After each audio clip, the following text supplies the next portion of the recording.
This is a special podcast presentation from 700WLW.com. This is Doc Thompson On Demand. Doc Thompson on the big one, 700 WLW. So we had some protests over the weekend, a bunch of states' capitals around the country. The location for people protesting in support of what's going on in Wisconsin, also what's going on in Columbus, the teachers who are marching and other public workers who are upset at the thought of losing collective bargaining and the different variations of union negotiations. Bunch of them. We also had people that were saying, hey, we need to cut back on these things. Looks like there's going to be a rally at the State House tomorrow. We'll give you details on that coming up. But first, one here a little bit closer to home. On the phone with me right now is Kyle. He's a UC student. How are you, sir? I'm doing great. How are you doing? I'm doing fine. You are a student, right? Yeah. Okay, very good. You've got a rally tomorrow? Yeah, we do. What are the details surrounding that? The details, well, I am a part of this coalition of student groups on campus who have come together to organize with our professors. We believe that workers should have the right to collectively bargain, and students will not stand for this assault on America's working class. So we're planning a rally for tomorrow, Tuesday, March 1st at 3:30 at UC, actually. And we're going to have students, union representatives, there will be professors there. And it's basically going to be a rally for us to organize to show our opposition to Senate Bill 5. Okay, if people want to join you, give me the specific locations and details. The specific location, it will be on campus in a spot called McMicken Commons. If you can look up the 2600 Clifton Avenue, that's UC's address. We will be meeting, it's a green space on campus just behind McMicken Hall, which is kind of the main building on campus. And that's at 3 tomorrow, 3 p.m. in the afternoon, right? Yeah, 3 o'clock to 3:30 we'll be meeting. We'll also hopefully be marching to the corner of MLK and Clifton Avenue. Okay. You did this last month as well. How'd that go? Well, we did this last week. Actually. Oh, last week. Okay. Last Tuesday. Yeah, it was great. We had probably over 60, 70 people show up, a lot of students and a lot of teachers and union representatives show up.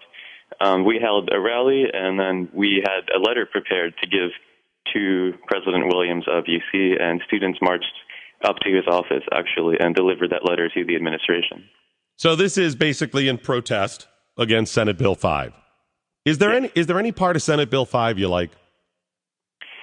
Any part that I like? I can't say so.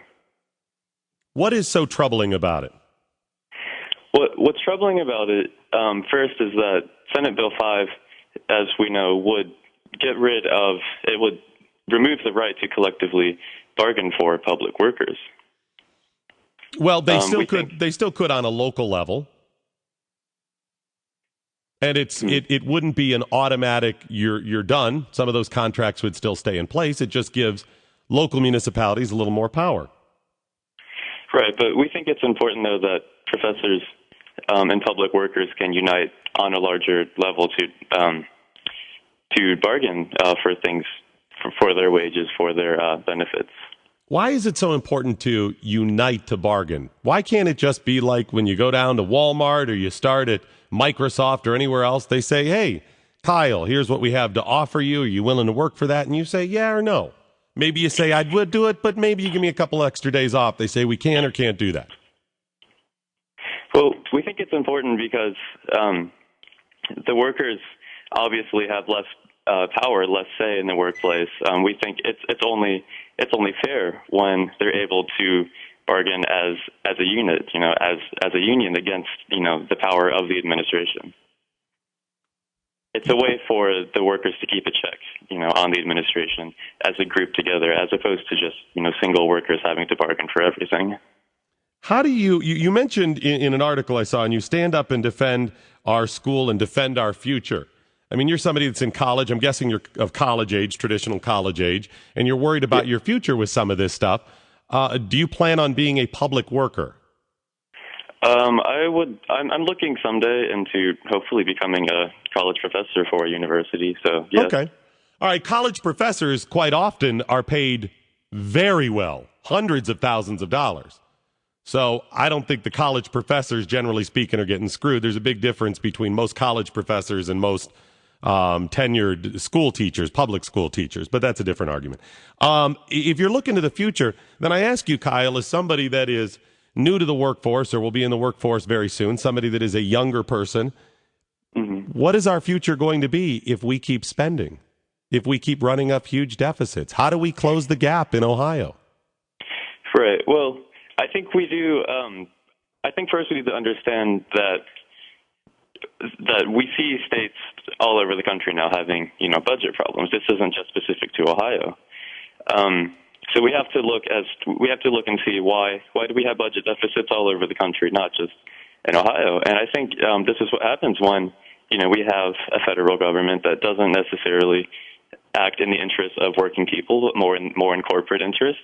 We spent $3 trillion on the war in Iraq. We just gave trillions in tax cuts to billionaires. We have a healthcare system that's broken, that's plunging our country into debt. So I think we need to look at the larger issues. Ohio's budget deficit is $8 billion. That's the same price as a handful of fighter jets that the Pentagon might purchase. So I think we need to cut spending in other areas before we start asking working people to cut back. So you keep saying this about working people, but there are plenty of people who work. In fact, I think it's less than 15% of Americans belong to any type of union. Aren't the rest of those all working people? I would agree. And I think those working people also should have the right to form unions. Well, yeah, but why do you always refer to the unions as just working people? They're not the only working people. It sounds to me like marketing, like you're trying to gin up some sympathy. No, I don't think I'm implying that only union workers are working people. Of course, all Americans are working people. I just think it's important to emphasize that we do think this is a larger assault on the working and the middle class. A larger assault on them. You mentioned corporate interest, and you were not in favor of any of the bank bailouts, the bailout of General Motors, AIG, any of those people getting money? At least the banks, I would personally say no. What about General Motors? General Motors is a different issue.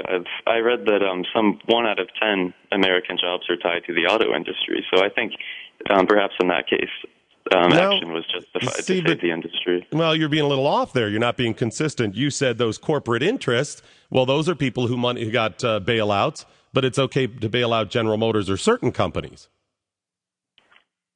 I mean, I think you need to look at it on a case-by-case basis, of course.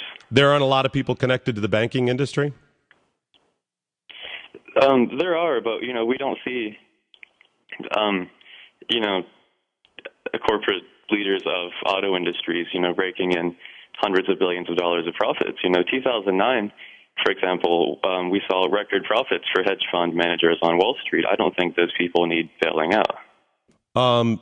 Well, first of all, leadership in auto industries and everywhere else also make a lot of money, a lot more than the average person. So you want to stop it at a certain amount then. Some of those people at banks, not all of them, got money, but you say they have too much in order to get a bailout. How much is too much for a CEO of a bank to make, or any other corporation, before they get a bailout? Well, I mean, that's a tricky issue that you would need to examine, case by case again. But I can't put an exact dollar amount on it, but I can say that if you look at the growth in CEO wages over the past decades, it's gotten out of control. In the 1950s or so, CEOs, corporate leaders, made maybe 4 to 5 times what the average worker made. Now that number floats around 500 to 600 times what the average worker makes. So I don't think that's right.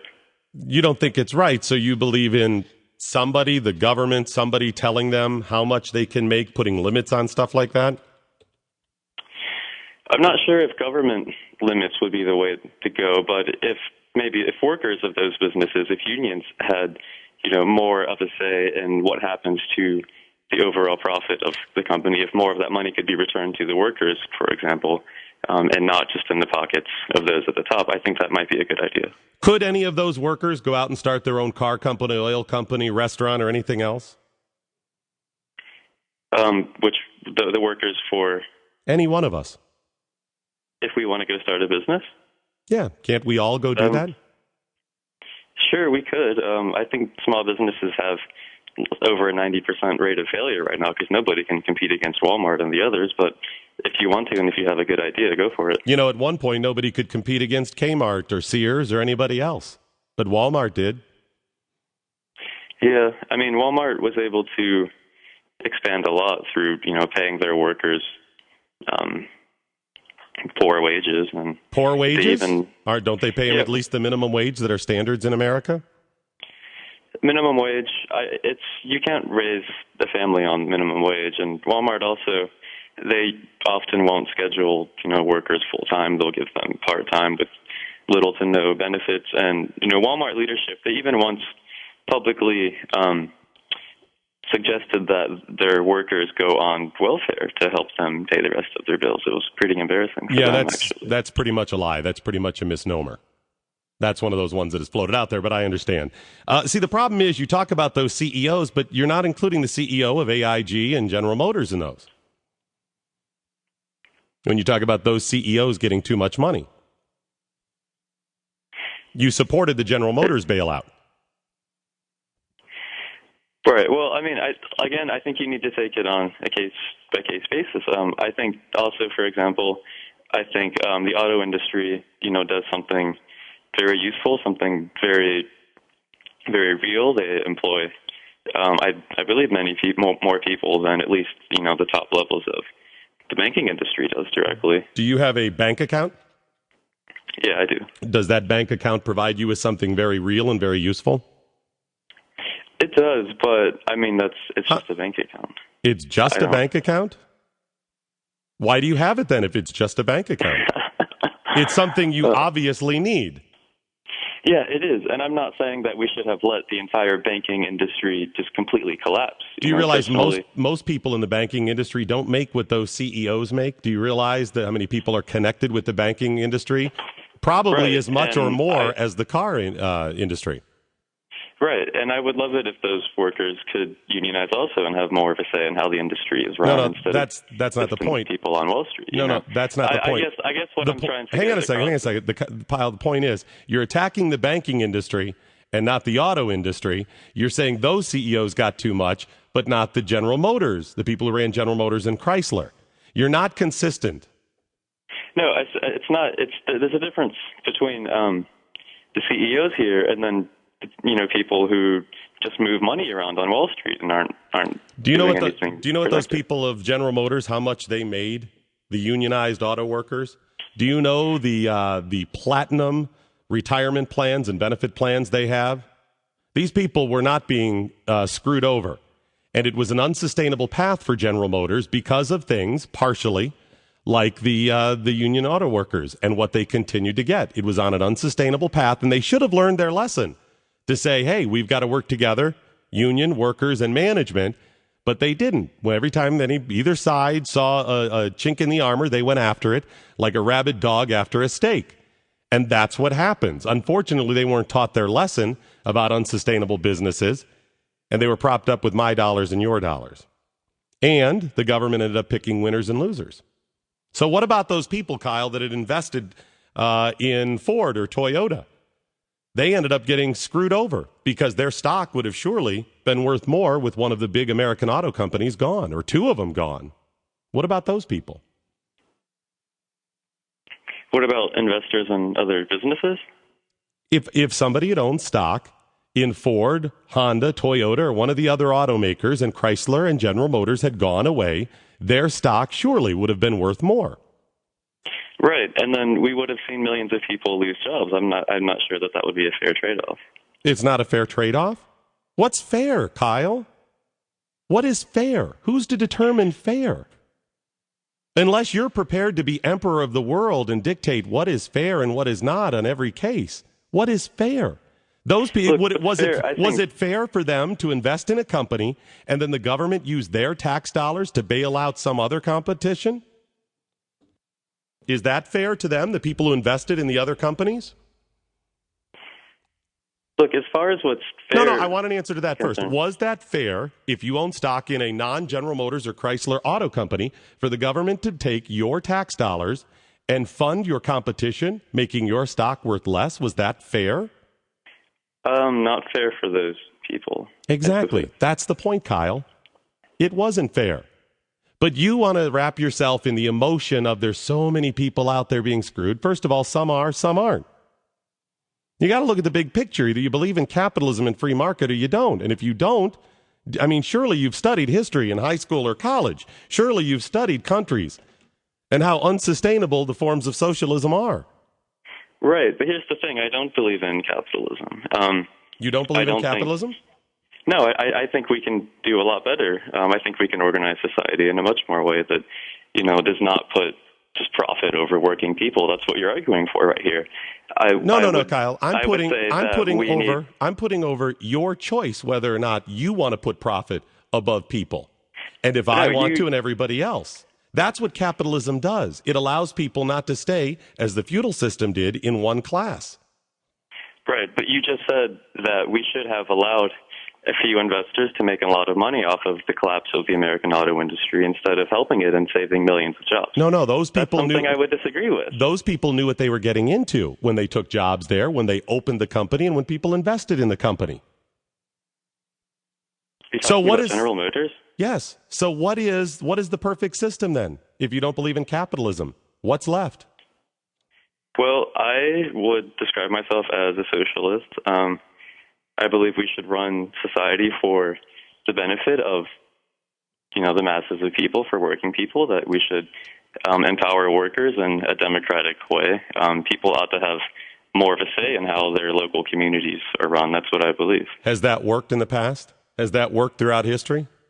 I don't think the exact principles, that I'm advocating here have been tried in the truth is, Kyle, large-scale ways. Kyle, they have. Communism, fascism, all of them. Nazis, they all came about with the idea of wanting socialism. It's just not sustainable. All right, give me the details on your rally again. It's tomorrow in opposition to Senate Bill 5, right? Yeah, tomorrow it'll be at 3 o'clock to probably 5 o'clock. We'll be rallying against Senate Bill 5 and in support of working people and workers' rights. All right, sir. I appreciate you joining me. All right. Thank you very much. Doc Thompson, 700 WLW. Fox 19 storm fracture forecast for this afternoon. Could see some showers tonight, early showers, otherwise partly cloudy, overnight low 28. Currently, the big one, it's 42. Sandra in Lebanon, how are you? Hi, Doc. I was wondering if that kid had just spent some time with Jim Jones in his camp. Isn't it amazing? I can't believe it. And he's comparing Walmart workers with college professors. I mean, that's a first. I just don't understand if he hasn't read any history, because we all know that the price of everything would go up. I mean, there would be no McDonald's hamburgers if we're paying the platinum benefits and salaries to hamburger flippers as we do to college professors. Here's what I would say, Sandra. When it comes to the college professors that are going to join him in his march tomorrow, and all of those millionaires and billionaires that head up left-wing groups and parties, people like George Soros, even the heads of the Democrat Party, senators and congressmen, they are all rich. And they haven't voluntarily tried to level the playing field by giving their money to the poor. Oh, they like to tell you how much they've given to charity. But regardless, they still live like kings and queens by comparison. Even the people that he is marching with, some of those college professors. How come, if it is such a wonderful thing, they haven't given what they have to that poor, starving college kid? And what advantages does he have living in America, being able to go to college? Is he giving up what he has to kids who cannot not only not go to college, but don't even have food tonight around the world? No. It's this socialist, emotion-based, idealistic utopia that he thinks is possible, and it's not. It simply is not until Jesus comes back. It won't happen. It never has, and it won't. With capitalism, albeit it has flaws, at least the freedom that comes with capitalism allows you more opportunities to have, to grow, and to be free. It's Doc Thompson, 700 WL.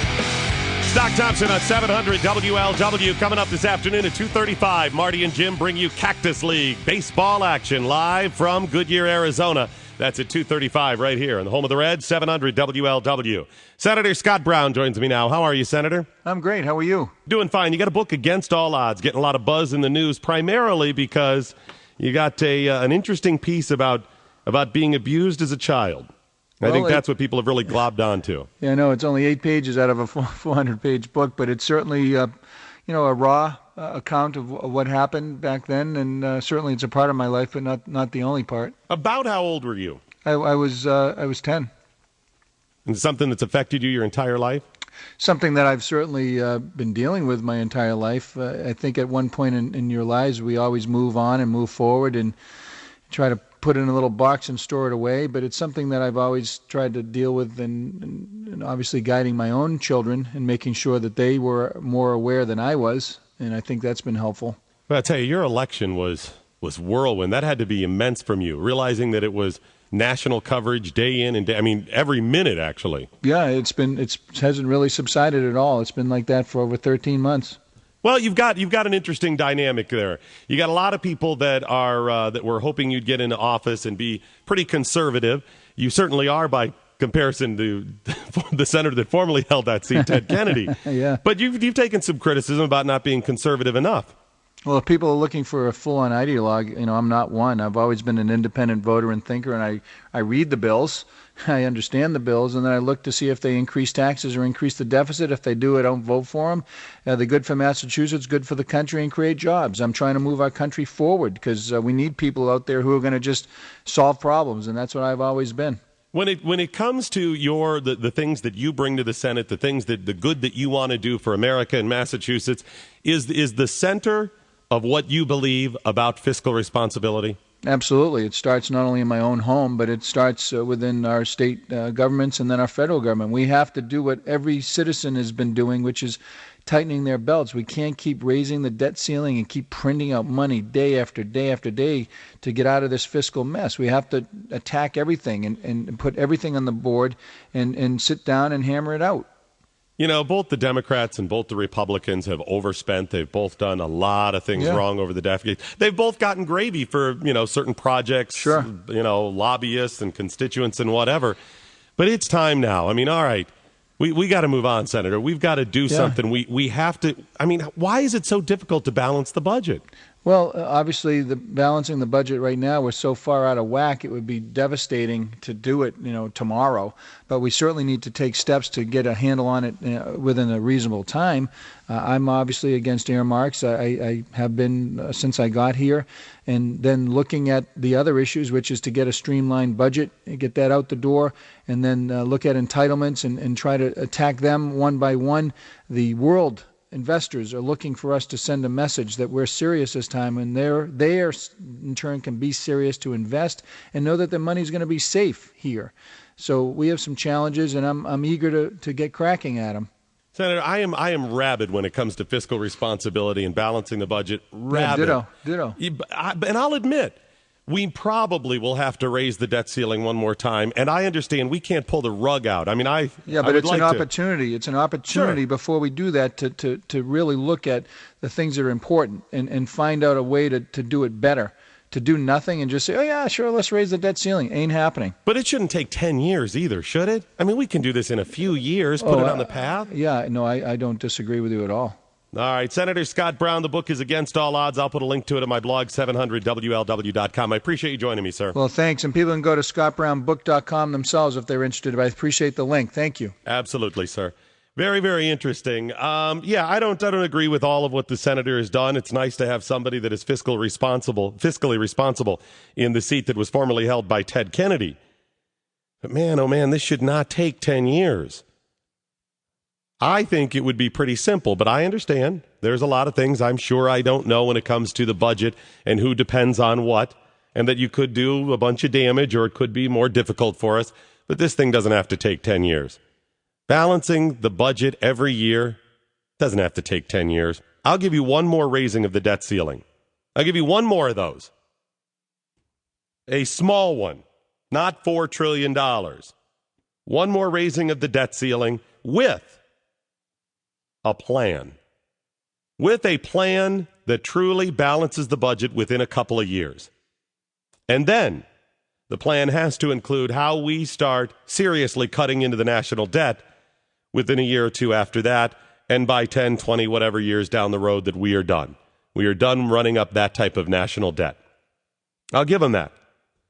See, I think we're done piecemealing. I think we have piecemealed and Band-Aid this stuff for way too long. I think, and it makes sense, since we're at that point. Both sides, left, right, fiscally conservative, not. It's time now. It's time to look at all of it. Taxes, spending, all of the plans, all of the systems. Say what works, what doesn't. Simplify, streamline, get us on a path. With that, I would agree to raise the debt ceiling. If not, no, I'm not going to. We've talked about the unions. I've taken heat from that. Doc, how dare you attack the unions? You don't understand. So I've said that's one piece of the puzzle. We have to stop bailing out companies, corporate welfare, bailing out the farmers for not growing things. All of these things are wrong. All of these things have cost us, and all of these things have hurt us. Let me give you an example. And I wish I would have had the time to discuss this with Kyle, the UC student. As Willie and I have both laid out over and over again, the amount that public workers in Ohio make versus other states. And it is nowhere out of whack in Ohio as it is in Wisconsin. I still think some adjustments are made and people can bargain on their own. That's a different argument. But if you look at some of the other unions, the American Federation of Teachers, some of the ways they've spent their money. Look at some of the unions in the other states and how they've spent their money. How would you like to be part of a union in New York? The United Federation of Teachers. The United Federation of Teachers that are telling teachers, we've got to go in there, keep getting money, and government saying we don't have enough money to pay you. And then to find out that last year, the United Federation of Teachers in New York spent $1.4 million for the United Federation of Teachers' 50th anniversary gala at the Hilton. One party for the UFT, $1.4 million.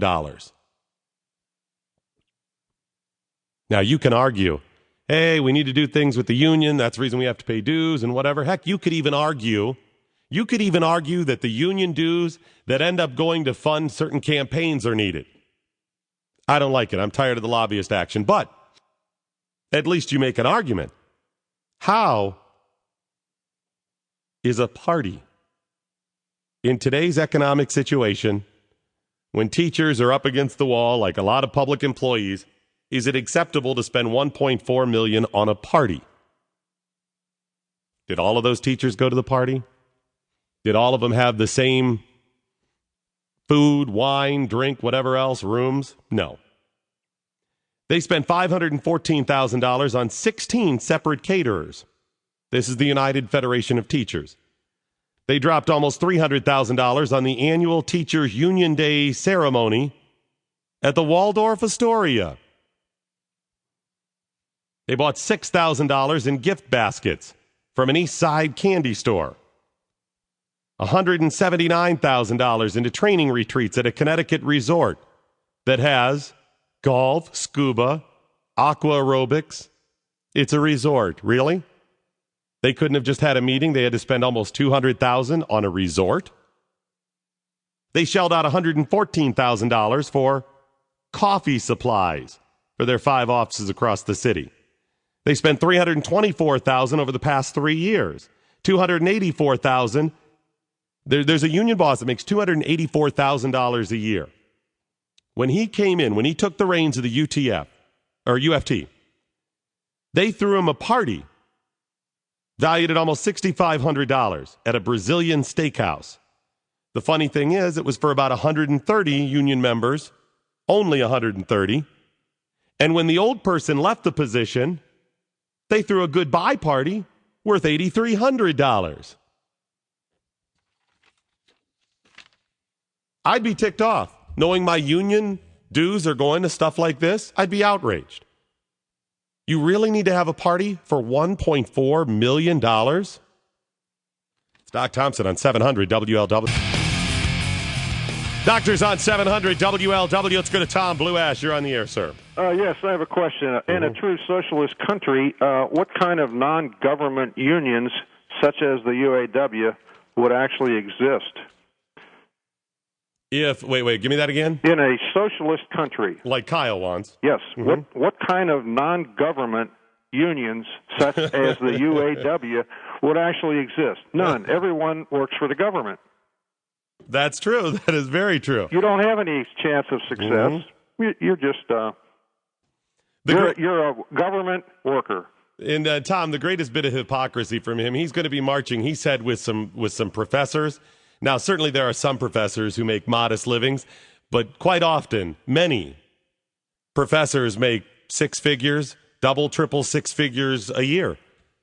I wonder if he's called out any of those socialist professors at UC for making a lot of money. He just likes the fact that they support his crackpot ideas. Exactly. Thank you. I appreciate the call. Thanks so much. Well, and another bit of hypocrisy, like I said, here's a kid that's going to school at UC. Would he have that opportunity in Bangladesh or someplace? He wouldn't be able to feed himself. He lives in this lap of luxury, believes in socialism, but he hasn't self-imposed socialism on himself, has he? He hasn't practiced self-imposed socialism. If he is here, first of all, he is just by being in America is not being fair with the rest of the world. He's not being fair. How is it fair that he lives here? People live other places. How is it fair? Jay in Dayton, you're on the big one. Hello, Doc. Hello, sir. I was sitting here trying to read a book, but I usually have my radio on, and I was listening to you just tear apart Kyle, and it made me think that, my parents brought me up in the 50s, and they worked 6 days a week, and they told me that if I wanted anything, I had to work for it. And whether it was mental or physical labor, we had to work for it. So I tried to instill that in my kids. And nowadays, I work a minimum wage job. And the only reason I got a raise was because I showed up on time, I did what they told me to do, and I did the best that I could. And I see a lot of people around me, and believe me, I've seen a lot of homeless people, and they just don't want to. You got to have that desire to work for it, and that's the core problem there. They don't want to work for it. They want the government to give us everything we need or want. And now I'm going to just shut up and listen to you. No, I appreciate you calling. Thank you very much, Jay. You're absolutely right. But in Kyle's world, what would happen is you would have gotten that raise, and you would have had just as much as your neighbor. Your neighbor has a swimming pool, you'd have a swimming pool too. Wouldn't that be nice? Be wonderful. That's how the entire thing would play out. Apparently, in Kyle's many, many years on this planet, he has not studied philosophy, nor has he studied history. He doesn't know the proverb of the ant and the grasshopper. He knows none of this. Or somehow he believes that in his mind, that he can come up with the way to make it work. That he will be the one, or somebody around him, somebody on the planet now. This time it'll work. This time, the great socialist experiment will actually pan out. Unfortunately, Kyle will only learn through pain. That's how most people around the planet have, throughout history, have learned the evils of socialism, that it doesn't work, is through pain. The problem is, if the younger generation like Kyle, the people in college now, if they mainly support some of this stuff, they will learn through pain. You and I will relearn through the pain that they cause. It's Doc Thompson in the home of the Reds, 700 WLW. Minutes, let's go! All righty, that is it, ladies and gentlemen, the end of the Doc Thompson Show. But before we go, as always, let's find out what we learned today. We learned that UC student Kyle will be marching for working class rights, along with people who make six figures. We learned that natural gas-powered taxis get to go to the front of the line in Dallas airports. We learned that climate change is the religion of many scientists. We learned that some schools have a zero-tolerance policy about Ziploc bags. We learned that the United Federation of Teachers spent $1.4 million on a party for the United Federation of Teachers. And we learned that Christians need not apply at NASA. Have yourself a great day. Good night, Steve Cannon. Wherever you are, on Young. Now go home.